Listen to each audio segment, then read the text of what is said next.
చంద్రబాబు కుటిల రాజకీయాలతోనే అవ్వాతాతలు పెన్షన్ తీసుకునేందుకు తీవ్ర ఇబ్బందులు పడుతున్నారన్నారు మంత్రి కారుమూరి నాగేశ్వరరావు. తణుకు నియోజకవర్గం అత్తిలి మండలంలో ఎంపీ అభ్యర్థి ఉమాబాలతో కలిసి ఎన్నికల ప్రచారం సందర్భంగా భారీ బైక్ ర్యాలీ నిర్వహించారు. ఎవరెన్ని కుట్రలు చేసినా మళ్లీ జగనే రావాలి, మళ్లీ జగనే కావాలని ప్రజలు కోరుకుంటున్నారన్నారు ఎంపీ అభ్యర్థి ఉమాబాల. చంద్రబాబు మేనిఫెస్టోను ప్రజలు నమ్మే పరిస్థితి లేదంటున్న మంత్రి కారుమూరి ఎంపీ అభ్యర్థి ఉమాబాలతో మా ప్రతినిధి రాజు ఫేస్ టు ఫేస్.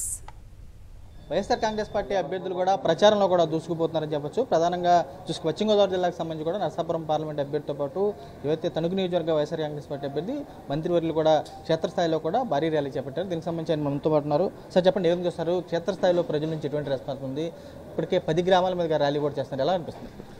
ఇవాళ ఎక్కడికి వెళ్ళినా, మేము గడప గడపకి వెళ్ళినా, ప్రజల దగ్గరికి వెళ్ళినా, సంఘాల దగ్గరికి వెళ్ళినా, మన ఈరోజు ర్యాలీ చేసిన ఎదురొచ్చి స్వాగతం పలుకుతా మళ్ళీ జగనే రావాలి, జగనే కావాలి, మాకు ఇంట్లో బిడ్డలాగా మాకు అన్నీ చేస్తున్నారు, అన్ని పథకాలు అందిస్తున్నారు.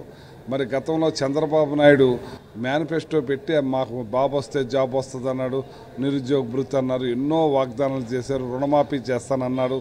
వడ్డీలు పెరిగిపోయి మీరు బ్యాంక్ నుంచి కూడా ఏం తెచ్చుకోవద్దు, మీరు కట్టొద్దు, నేను చూసుకుంటాను, నేను బాధ్యత తీసుకుంటానని చెప్పి మమ్మల్ని అందరినీ కూడా నట్టేట ముంచి మనం వడ్డీలకు వడ్డీ పడి చాంతాడంత అయిపోయి చాలా ఇబ్బందులు పాలైపోయాం.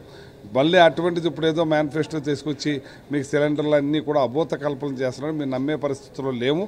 మళ్ళీ ఇది కూడా తీసుకెళ్ళి వెబ్సైట్లోంచి తీసి చెత్తబుట్టలో పడేస్తాడు. జగన్మోహన్ రెడ్డి గారు చెప్పాడంటే చేస్తాడంతే, ఆయన మాటే మాకు వేదం. చెప్పనే కూడా చేసే ముఖ్యమంత్రి జగన్మోహన్ రెడ్డి గారు. ఇవాళ ఏదైతే మేనిఫెస్టో చెప్పారో మాకు ఇంకా చెప్పనే కూడా చేస్తాడు ఆయన, మాకు నమ్మకం ఉంది.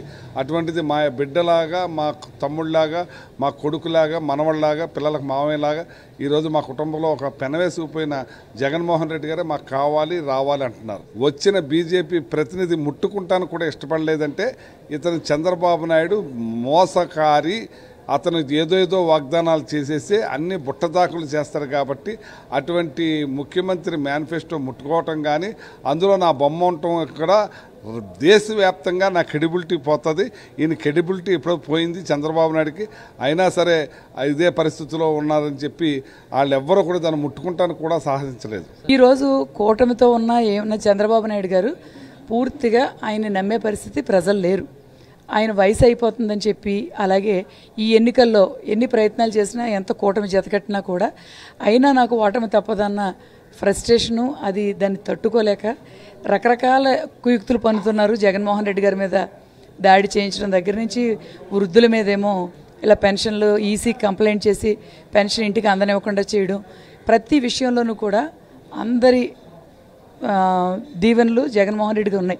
కూటమికి సంబంధించినటువంటి మేనిఫెస్టోను కూడా బీజేపీకి సంబంధించి కూటమంటూ కానీ వారు మేనిఫెస్టోకి సంబంధించి కూడా వారితో పాటు కలవపోవడంపై తాము ఆల్రెడీ చూస్తున్నామని చెప్పి చెబుతున్నారు. ఏదైతే సీఎం వైఎస్ రెడ్డి అమలు చేసినటువంటి నవరత్నాలు +2కి సంబంధించినటువంటి మేనిఫెస్టోస్ కూడా క్షేత్రస్థాయిలో సీఎం వైఎస్ రెడ్డి చెప్పాడంటే చేస్తారంటూ కూడా వీరు కూడా స్పష్టంగా కూడా కనబడుతుంది. విజయ్ కుమార్ రాజుతో రాజు, సాక్షి టీవీ, తణుకు నియోజకవర్గం నుంచి.